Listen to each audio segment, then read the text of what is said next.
Assalamualaikum warahmatullahi wabarakatuh. Selamat pagi. Tentunya hari ini setelah 2 minggu Bang Heri rangetok terlek ya. Ya bukannya sembunyi karena kemarin ada urusan di luar kota ya. Jadinya 2 minggu ndak ngonten sama sekali. Pi toh bos. Ya karena ada kesibukan dan alhamdulillah hari ini ya, hari Jumat saya kembali menemani kawan-kawan khususnya para petani Indonesia ya, yang selalu update tentang pertanian khususnya ubi jalar dan juga mungkin pertanian yang lain ya. Nah seperti ini kawan, ini pada video penanaman di 2 minggu yang lalu penampakan ubi jalar saya seperti ini ya. Ini belum saya pupuk dan juga tanpa perawatan selama 2 minggu ya. Ya karena yang nanam jalan-jalan ya, pelesiran yang luar kota ya. Ya penampakan yang ini lur. Nah ini kemarin varian-varian yang saya tanam di usia 2 minggu kali ini ada ubi madu ya, yang bagus sekali pertumbuhannya. Nah pokoknya menyenangkan ya. Dan ini sudah waktunya bisa kita lakukan pemupukan ya. Ini walaupun belum saya pupuk seperti ini ya, karena memang kalau bekas lahan sawah itu selalu identik dengan masih adanya unsur-unsur hara, unsur pupuk yang tertinggal setelah padi ya. Karena memang ubi jalar itu tidak terlalu memerlukan banyak pupuk ya. Jadi kalau sudah lahan bekas sawah, kalau di tempat saya itu sudah bisa bagus seperti ini ya. Bahkan tanpa kita pupuk pun kita bisa panen, asalkan sirkulasi pengairan itu bisa dilakukan dengan baik dan cukup ya. Tapi untuk lahan saya ini sudah kering ya, karena memang lahan tak ada hujan ya. Sawah pun, ini sawah saya juga tak sepil ya, garing. Jadinya ini nanti kalau kita lakukan pemompaan dari sungai, ini kita siram sekalian padi juga sekalian ubi jalar ya. Nah varian-varian apa saja yang saya tanam kemarin sekarang sudah kelihatan ya. Kalau saat penanaman daunnya masih pada layu, tapi untuk saat ini sudah pada rimbunnya ya. Raja ini tetap ubi madu ya, kalau tingkat kesuburan pertumbuhan percepatannya seperti ini. Memang ubi madu sangatlah cepat ya. Ini semua sampai sana. Nah tak sepilih siji-siji lur. Nah ini ubi madu ya, yang 2 minggu yang lalu semuanya ini saya tanam bareng-bareng. Ini ada gemoy ya, gemoy bagus sekali yang gemoy 1. Dan ini ada ubi pelangi madu dan juga si madu merah. Nah ini daunnya seperti ini ya, lebar-lebar. Dan juga gading dong yang super ya. Nah, kok dibilang super ya, memang ini adalah gading dong terbaik yang saya punya ya. Gading dong itu memang cepat sekali pertumbuhannya. Nah, seperti ini ya. Karena kemarin saya ngambil bibit yang panjang-panjang, yang besar, akhirnya ya sangat cepat juga. Tapi untuk bibit yang kecil pun bisa kita tanam dengan perawatan bagus, semua akan sama menjadi yang bagus pula ya. Nah ini untuk gemoy 133 ini juga subur sekali kawan. Nah untuk yang 133 seperti ini ya, juga sudah mau muncul bunga ya. Ini ada kawi juga bagus, malah sudah lumayan banyak tunas-tunasnya ini ya. Ada bunganya juga. Godongnya ya sebagian dipangani walang bolong, tapi ya ora apa-apa wis. Walang mangan oleh, sing penting ndak oke ya. Yang penting tetap ada yang tertinggal, tapi ya moga-moga nggak terlalu makan banyak ya, karena termasuk hama. Nah ini juga muncul yang saya paling suka ini. Ini adalah tanaman yang indah, daunnya, ubinya juga jenenge apa Mas? Engko sik ya. Ya, pokoknya menyenangkan dulu lah. Ini tak sepil aja buat kawan-kawan ya. Ini yang usia 2 minggu ya. Ini 3 baris ini 2 minggu yang sudah seperti ini. Belum kita lakukan pemupukan karena sing nandur ora ning omah, tapi ya alhamdulillah speknya sesuai dengan harapan, yaitu pertumbuhan yang cukup bagus walaupun kita tidak merawat, karena memang lahan yang kemarin saya persiapkan ini adalah lahan yang bagus, itu lahan persawahan, dan hanya sekarang waktunya penyiraman ya. Tapi untuk penyiraman mungkin 3 hari lagi saya lakukan, karena untuk bersamaan pengisian sawah saya, karena memompa dari sungai yang atas sana ya. Nanti bareng saya 2 fungsi, yaitu mengairi sawah, nanti sekalian mengairi ubi jalar ya. Kalau kita lihat penampakan daun belum kekurangan air, karena memang bagian bawah itu masih agak basah ya, tapi bagian atas kering ya.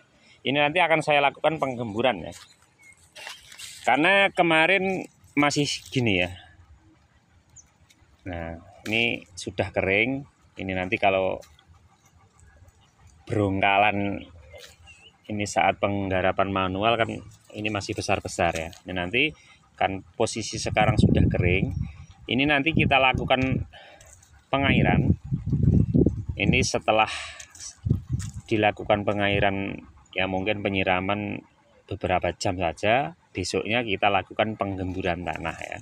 Ini sangat perlu kita lakukan kalau saat penanaman di lahan yang kita tanam ini masih bongkahan agak lumayan besar ya, seperti ini contohnya.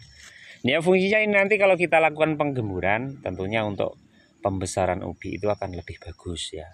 Yang pertama keuntungannya, kalau kita lakukan penggemburan tahap kedua, ini nanti yang pertama ubi jalar kita itu akan bentuknya lebih bagus ya, akan menjadi lurus, tidak berkelok-kelok. Yang kedua, fungsi untuk penggemburan yaitu memaksimalkan umbi, agar umbinya itu bisa memanjang ya. Karena kalau tidak lakukan penggemburan tanah, kalau lahan kita saat penggarapan pertama itu seperti ini, tidak akan maksimal ya. Jadinya kita lakukan penggemburan tanah setelah seperti ini ya. Ini sekaligus untuk pemupukan yang pertama ya. Tapi kalau di 15 hari pertama seperti ini tuh kita cukup sekali saja untuk memberikan pupuk ya. Karena memang kalau terlalu subur nanti biasanya ya menambah pengeluaran ya, itu pasti. Dan yang kedua, kalau terlalu subur ya, sebenarnya kalau melihat subur itu senang, tapi kalau ubi jalar usahakan jangan terlalu subur ya, biar memaksimalkan umbinya. Itu salah satu teori yang saya praktekkan, karena untuk panennya nanti juga yang dihasilkan adalah panen umbinya ya. Karena memang terlalu rimbun pun bukan jaminan akan umbinya lebih besar ya. Ini Anda bisa membuktikan di lahan yang susah subur, pupuk aja yang banyak. Nah, nanti bandingkan dengan yang pupuk kita takaran sedikit ya. Oke, lanjut. Ini kawan, ini bersebelahan karena satu lahan yang saya manfaatkan menjadi beberapa bedeng kemarin itu 2 kali penanaman. Yang sebelahnya ini masih usia 10 hari ya. Karena saat penanaman kemarin pas panas, saya menutup dengan jerami ya. Yang saya tanam di usia ini adalah Raja Madu ya. Yang ini, Raja Madu usia 10 hari seperti ini ya. Dan ini saya manfaatkan jerami, fungsinya sebagai pupuk organik pada lahan dan juga sebagai penutup bagian atas atau saat kita menanam ubi jalar ya. Kalau musim kemarau saya sering melakukan atau memakai teknik-teknik seperti ini ya. Tidak masalah kalau kelihatan tidak bersih seperti ini ya. Tapi memang memanfaatkan yang namanya jerami bekas itu, hasilnya luar biasa ya. Ini kita nggak usah memakai pupuk kimia ya. Kalau kita sudah memakai jerami seperti ini ya. Ini fungsinya sebagai penutup saat penanaman biar nggak layu, dan juga sebagai pupuk dasar. Dan satu lagi keuntungannya kalau kita memakai jerami seperti ini kadar air yang terkandung di tanah itu akan lebih awet ya, karena dengan adanya jerami sebagai penutup untuk mengurangi penguapan. Tentunya seperti itu kalau kita lakukan saat musim panas ya. Tapi untuk musim penghujan ya boleh juga, ya tidak masalah ya, karena tetap keuntungannya sebagai pupuk alami, yaitu pupuk organik berasal dari jerami seperti ini ya. Nah seperti ini. Nah, contohnya ini kawan, ini tanah yang tertutup ini. Nah ini masih gembur ya, kita pegang, kita pecah dengan tangan biasa pun bisa ya. Tapi untuk yang sebelahnya mungkin ini keras sekali ya, karena kita tidak menutup ya. Jadi keuntungannya seperti itu ya. Sebagai pupuk juga pengontrol air ya, tentunya seperti ini ya. Kawan tani ya, semoga hari ini mengawali kembali Bang Heri membuat video ya. Nah ini sampai diharap-harap konco-konco petani yang lain, Bang Heri nang ndi to ya. Ya wes hari ini lagi ya. Nah, yang sudah saya tanam ini nggak apa-apa, bagus ya. Ini bisa dicontoh kalau Anda punya bekas jerami di lahan sawah, jangan dibakar ya, sebagai penutup saja ya. Ini bisa dibuktikan secara ilmiah, siapapun bisa melakukan asalkan dengan kepercayaan dan juga dengan teknik yang benar. Nah ini untuk padi saya seperti ini ya. Bagus, kemarin saya menanam padi Cakrabuana ya. Ini sudah mulai airnya berkurang, jadi nanti 2 hari ke depan atau 3 hari saya lakukan cara Jawane, cara ndonga itu dilep ya. Kita ngambil air dari sungai bawah sana, itu aliran sungai. 2 aliran sungai bertemu di sana, nanti kita pompa, naikkan ke atas, nah, bisa mengairi sawah. Nah ini untuk yang kemarin sudah seperti ini ya. Di video yang lama ya, mungkin 1 bulan yang lalu, mungkin nggak salah. Ini juga kita tanpa melakukan pupuk kimia ya. Nah, ini adalah lahan sawah juga. Ini dilakukan tanpa memakai pupuk kimia. Kenapa? Untuk lahan yang satu ini kita tidak memakai pupuk kimia sama sekali. Ini untuk area pembibitan ke depannya ya. Karena untuk lahan yang bagian sana itu sudah kita bongkar semuanya, kita jabut.